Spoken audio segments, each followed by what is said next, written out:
Hi class, so today we're going to use the graph of an absolute value function to analyze the domain, the range, intercept, symmetry, and maximum and minimum to get an interval. And so this is a lot.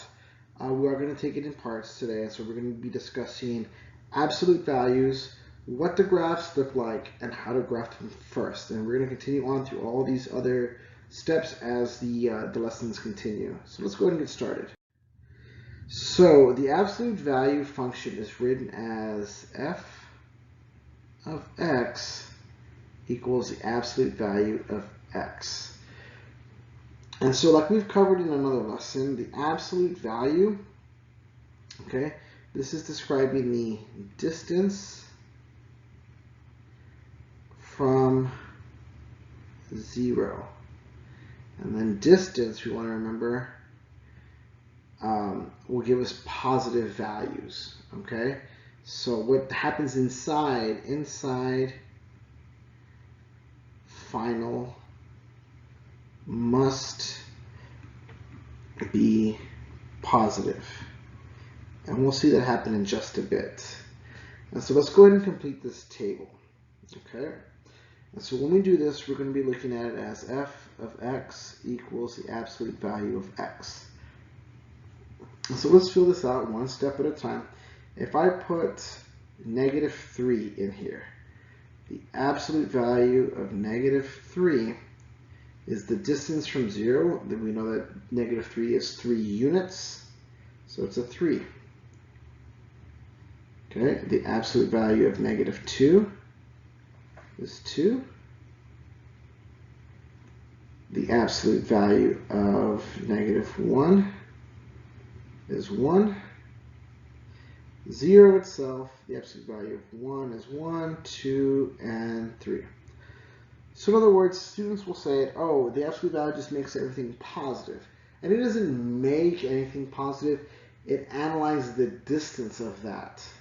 And so if you're analyzing distances, distances will be positive. So it doesn't make anything positive, it's just a representation of a positive number. So when we start graphing these points, and I'm going to go ahead and change colors here. Let's change this up.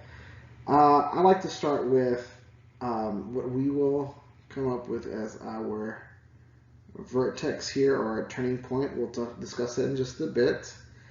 Okay, and these center points is always going to be that middle part. So let's do this point at 0, 0. We then have 1, 1, 2, 2, 3, 3. And then if we go backwards, we have -1, 1, -2, 2, -3, 3. And when we draw our line, okay, somehow this point disappeared. When we draw our line, this is what it'll look like, this absolute value. And so this graph looks like a V. And the turning point, okay, that turning point, and I'll do it here, and I'll circle it here in red. This is what we're talking about. This is the vertex. And in class, you'll hear me talk about this point as being the vertex. We'll solve this a lot. Okay, so now let's talk about the domain. So remember, domain is when we're talking about our x values. How far to the left are we going? And how far to the right? Well, as far as left, we can say this as we're going from -infinity to infinity.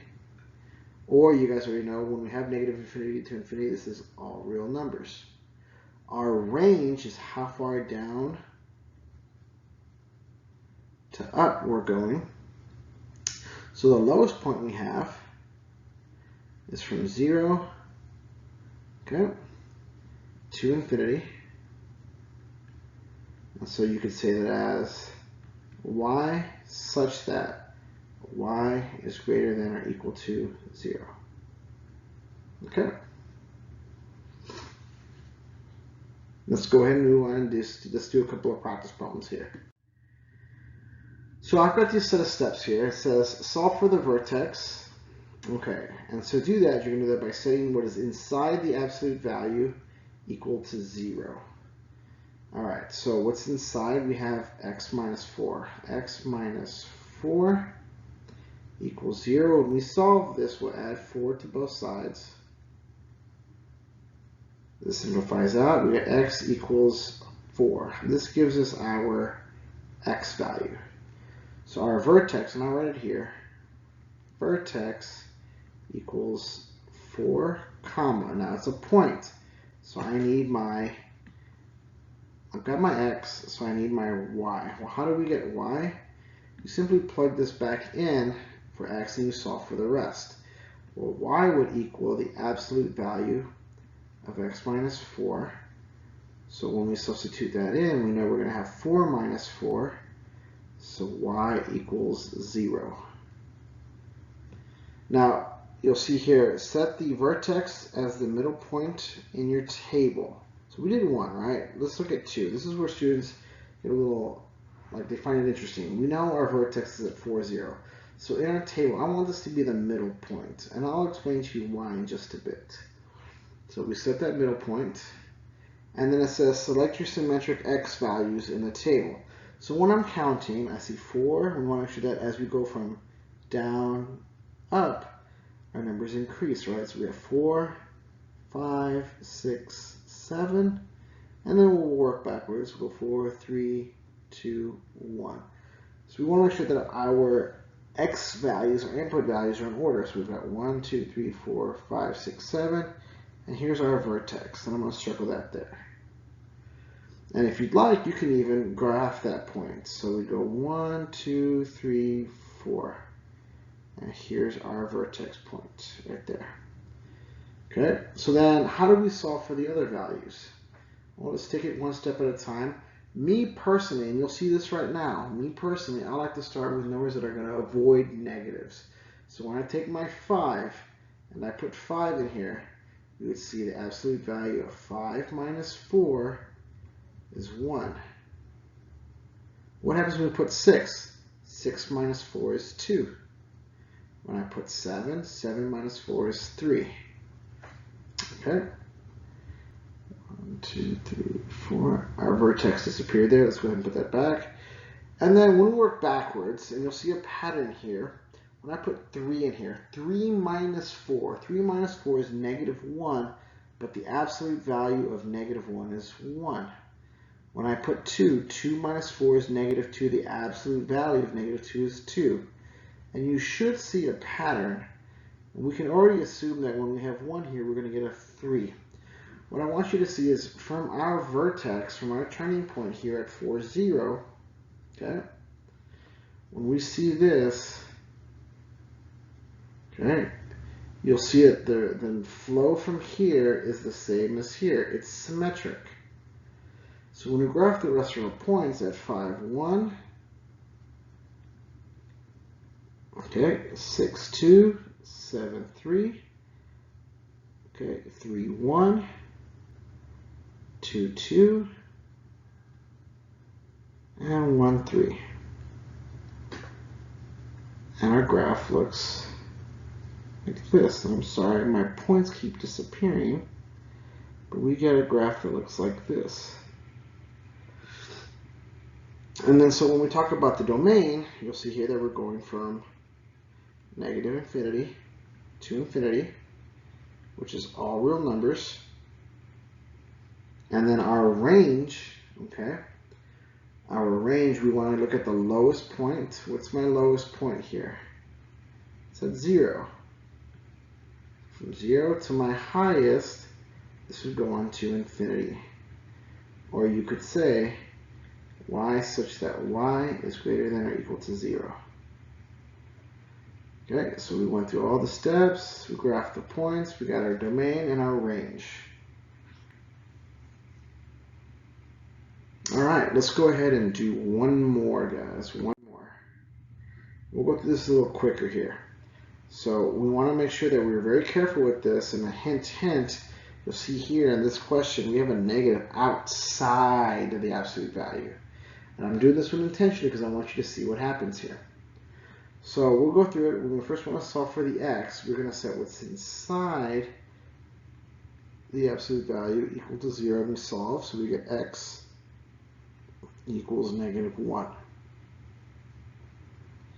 When I put negative 1 in here, okay, so my vertex is at negative 1, comma, to get my y, when I put that value in there, we'll say y equals negative absolute value of -1 plus 1. That still gives us 0. That actually gives us a -0, but there's no such thing. So my vertex is at -1, 0. Got it. 2 says set the vertex as the middle point in your table. So that middle point, this V here, is at -1, 0. We got that. Now when you go through our symmetric values, we'll remember when we're going from -1, we want to start going up. So -1, 0, 1, 2.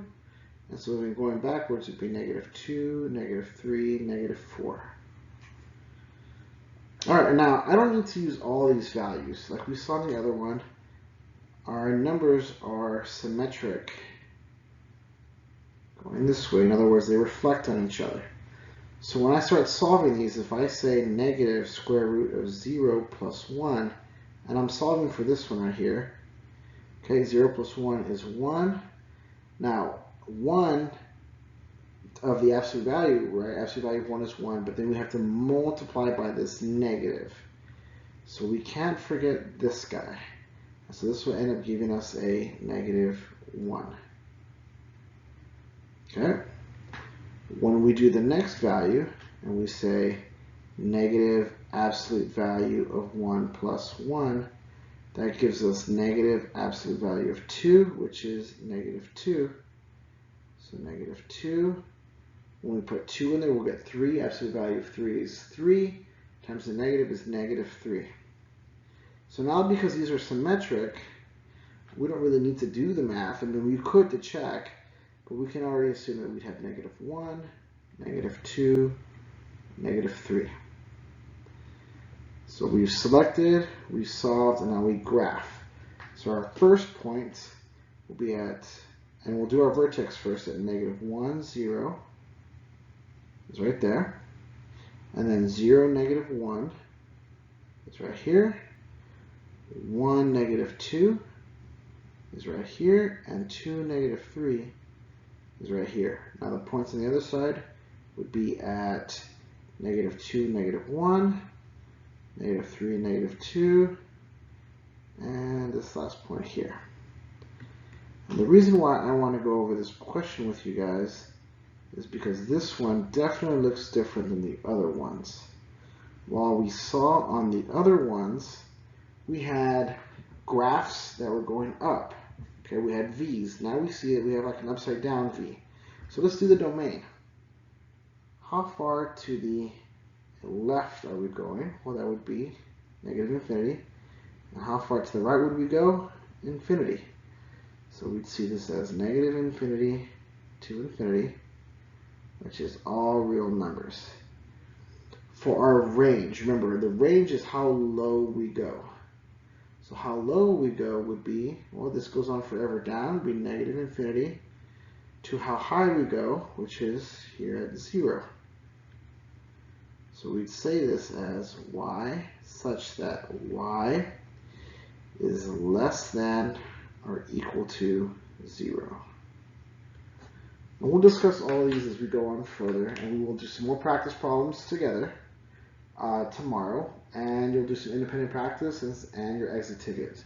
So please be sure to complete your activity that's aligned to this in teams, and we'll see you guys tomorrow. Thank you all.